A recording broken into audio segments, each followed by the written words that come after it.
All right, welcome everybody around the world. Welcome to all my subscribers. I could put on the other light, but I don't really need to. So, anyways, I have a quite an interesting find here. There's some verses in the Bible, and this I'll make this video so it could be universal for for Judaism and Christianity because these verses are from the Tanakh. I'll try to keep it universal. Maybe towards the end, I'll get into the Christian side of things, but it's still worth everybody listening to this find. So in the book of Job, there's two places where God talks about certain constellations, and in the book of Amos as well, as I found out. So these constellations are the Pleiades and Orion. Now, the interesting thing is, I wanted to find out all the other places, if there were any, where God talked about these constellations. So doing a search, I found that there are these three instances altogether where Orion and Pleiades are mentioned. So I just had this inclination, this feeling that there'd be something interesting to find there. So, and I've always had the wording of the Job verse stuck in my mind for most of my life. Or what is it like? Gather the cluster of Pleiades and loosen the cords of Orion. That's the reference in Job. So I've always had that in the back of my mind, and that's like led to this intrigue. So, anyways, what I found is that in these three different verses, there's something that they all share in common. This is quite interesting. And my inclination was leaning towards that maybe at the end days, one of the things that we might perceive and witness happening, like cosmically, astronomically, or whatever, is that it'll appear that Orion's belt is loosening, kind of. I don't know how that might look. Maybe the stars will spread or separate a little bit, or maybe the color will change, or something like it. They'll probably spread a little bit, and gather the cluster of the Pleiades. So maybe they'll get a little bit tighter in their formation. But I also think that this is on a symbolical level as well. Um, while visibly, if the cords of Orion's belt is to be loosened, so visibly we might see something that looks like light or stars like loosening or coming from there. But I think symbolically, what it's representing is that some legion, probably working for God, one of the divine armies, the celestial host, will be sent out from there. Because, anyways, like I said, I'm gonna keep this video universal. The New Testament says that the bad angels, the fallen ones, were bound to this earth, so there shouldn't be any up there, anyways. From that perspective. But anyways, back to the universal perspective. I think it could symbolize a legion being sent from the direction of Orion. Okay, we might see it as it might appear to us on the earth as like Orion's belt is like moving or something like that there.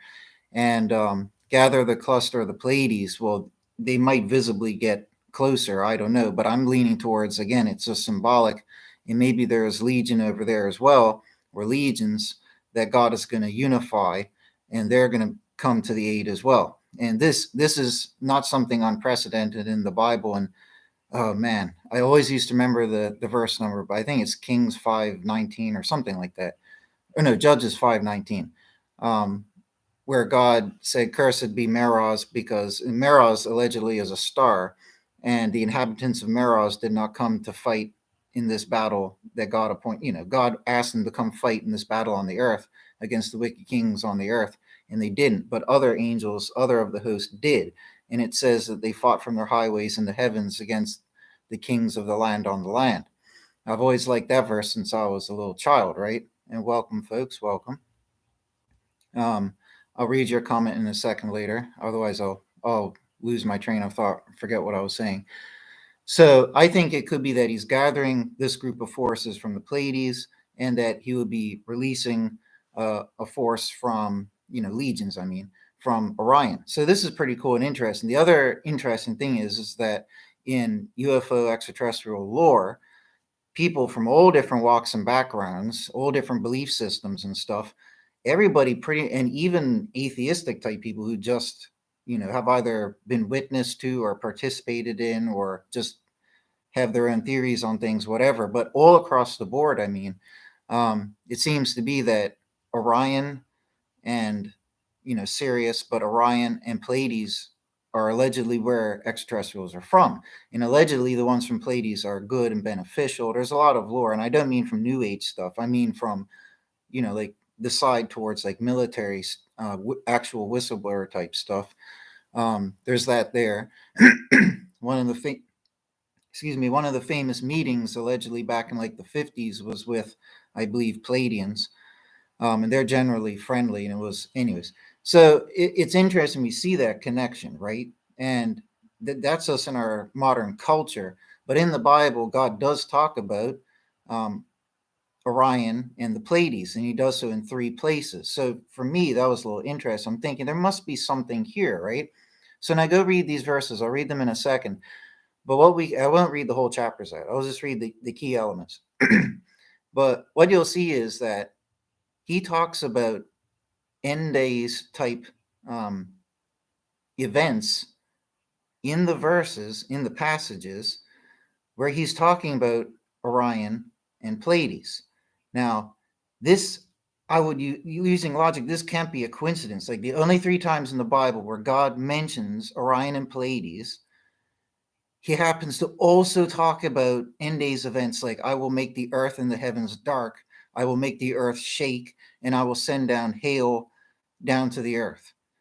That can't be a coincidence, right? So I'm leaning towards that when God said in Job 38, loosen the cords, the bands of Orion, and gather the cluster of the Pleiades, I'm thinking that is something symbolic about the end days. That's something that's going to take place, and maybe in some visual way we will see as those legions come here, right? So here are the verses, right? And you can consider my theory, but just hear the verses for yourselves, sorry, and judge for yourself, right? So I'll do this one.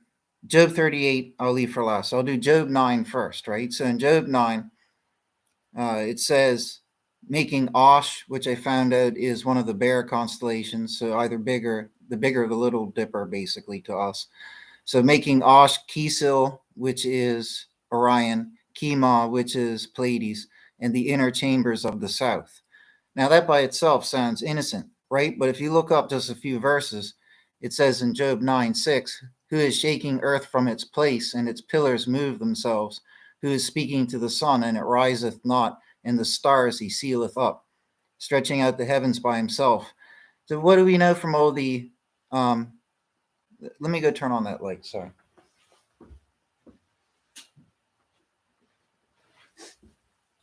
So, like, what do we know about all the Tanakh apocalyptic scenario in literature? We know that the earth will go dark, the earth will be destroyed by like fire and hail from the heavens, and that there'll be a new earth made. The heavens will roll up like a scroll. What else is there? It'll tremble, all that type of stuff. And this is the exact same thing, and the sun will go dark. It's all right here, right? So this is undeniable. If we go to Amos 5, which would be the next mention, right? It says in Amos 5:8, the maker of Kima and Kisil, so Orion and Pleiades again, well, Pleiades and Orion again, and the turner to morning to death shade. So again, it's talking about turning day to night. And day as night he has made dark, who is calling to the waters of the sea and poureth them on the face of the earth. God is his name. So that's pretty interesting. And in the verse above, it says, ye who are turning to wormwood judgment and righteousness to the earth have put down.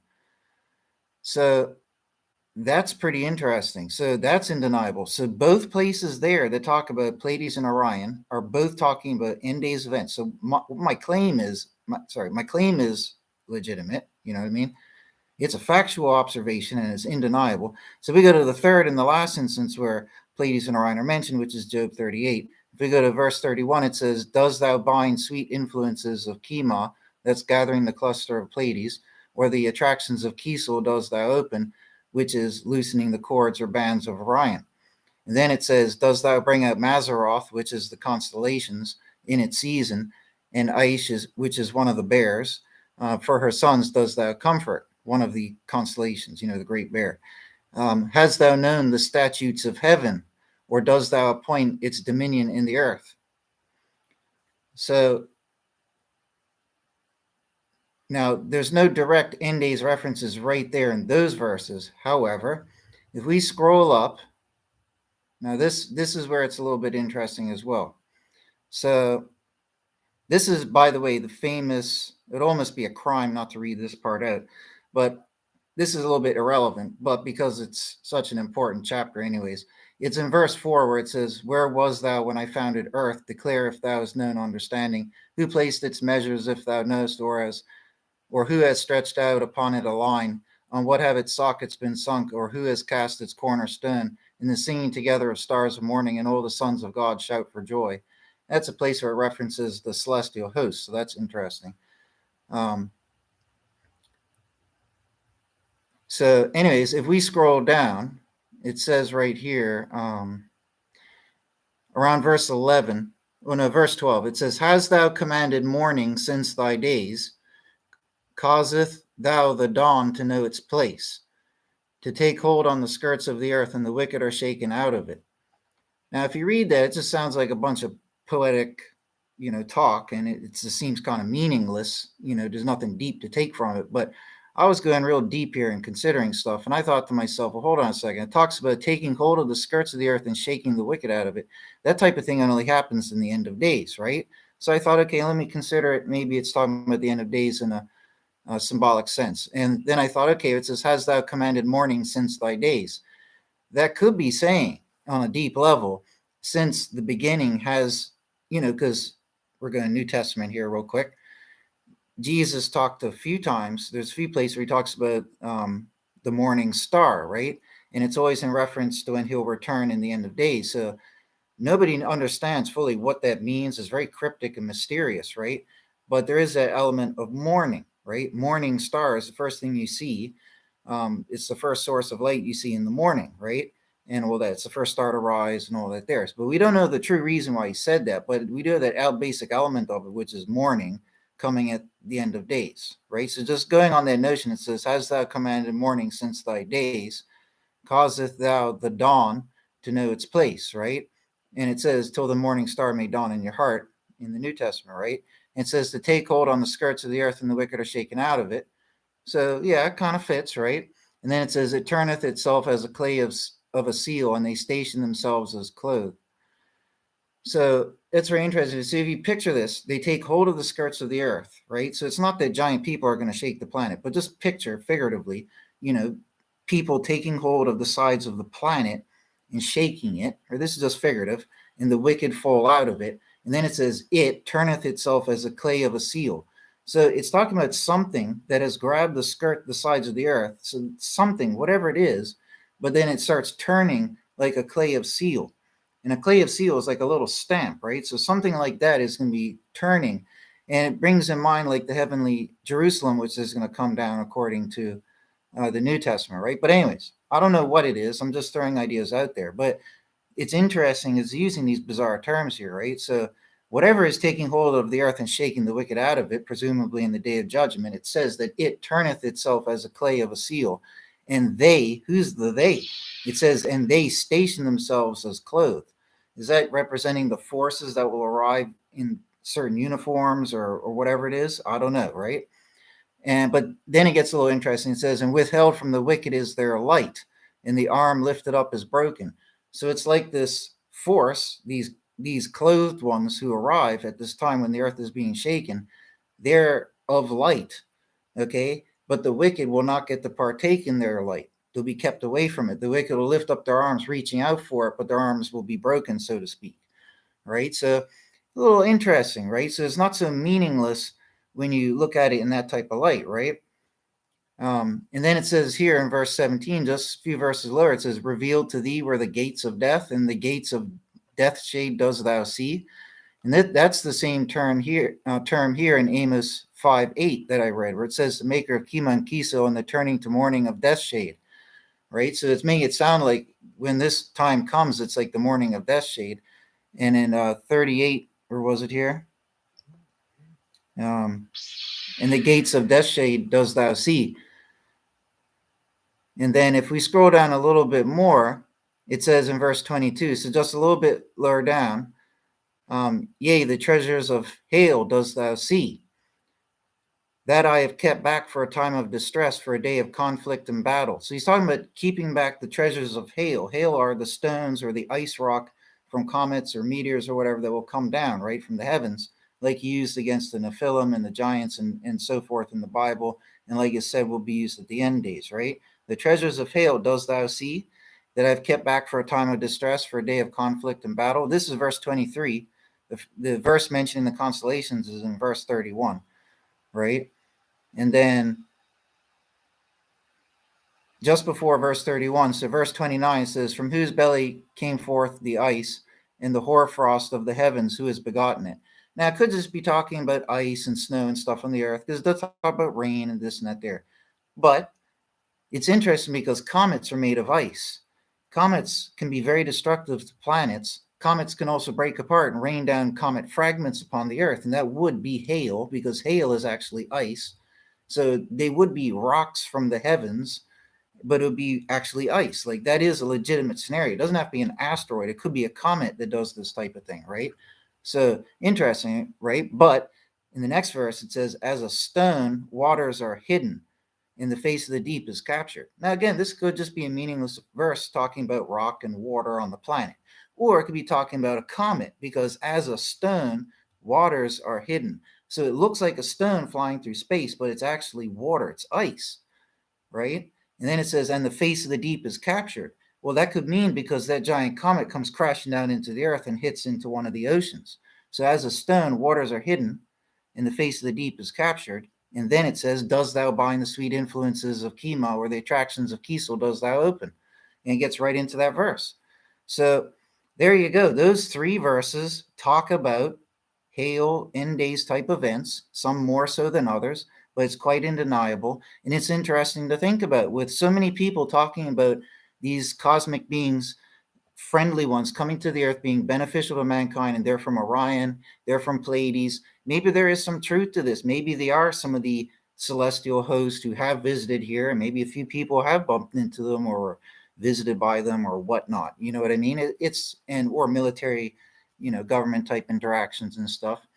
Maybe there is some truth to that after all. But at the end of the day, on a biblical level, this is definitely interesting, worth further consideration. But the other constellations mentioned here, one was Osh in the Hebrew, which is, I think it was Great Bear, and the other one was Aish, A-Y-S, Aish, which was bear, or the other way around. They're both the bears, right? So one's the big one, one's the small one. Oh yeah, and it does say, who will comfort Aish and her sons? So I think one of the bears has like cubs with it. So maybe that would be the great bear. So whichever way around, both of those are the bears. So the constellations out there in the cosmos that are named by God are the Big Dipper, the Little Dipper, essentially, those two constellations as we know them, Orion as we know it, and Pleiades as we know it. Those four main ones. So interesting to consider, right? Maybe we're going to see those cosmic things take place when the end days arrive. Allegedly, according to the verses, I mean, it kind of seems like that. Where is it? Well, only if you piece the things together, because it's only in Job 38 where it talks about a verb like an action, like gathering the cluster of Pleiades and loosening the cords of Orion. Whereas in Amos 5, it's more strong in the emphasis of the earth going dark, the sky going dark, end of days type stuff. But it just talks about the maker of Pleiades and Orion, right?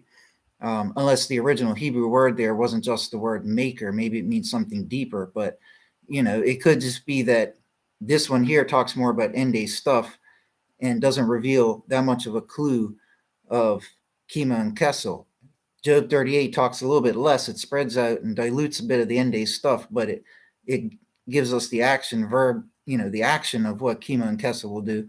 And then in Job 9, what was Job 9 again? It just says making Osh, Kiesel, and Kima. So again, this is where it makes that part minute. And then this is the one where it magnifies the end days event. So yeah, to me, I think it's just like a little puzzle. And that's the way he spread it out a little bit to make it a little bit more complex. But I appear to have put together these little pieces here. So I don't know. There we go. I got to go, folks. So take care. God bless you all. Let's see. I'll read your comments here real quick. See.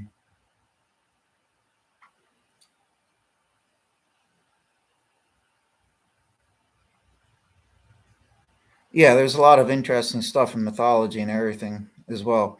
But anyways, I gotta get going because I gotta go somewhere. So thanks for coming by. Take care, everybody. God bless you all.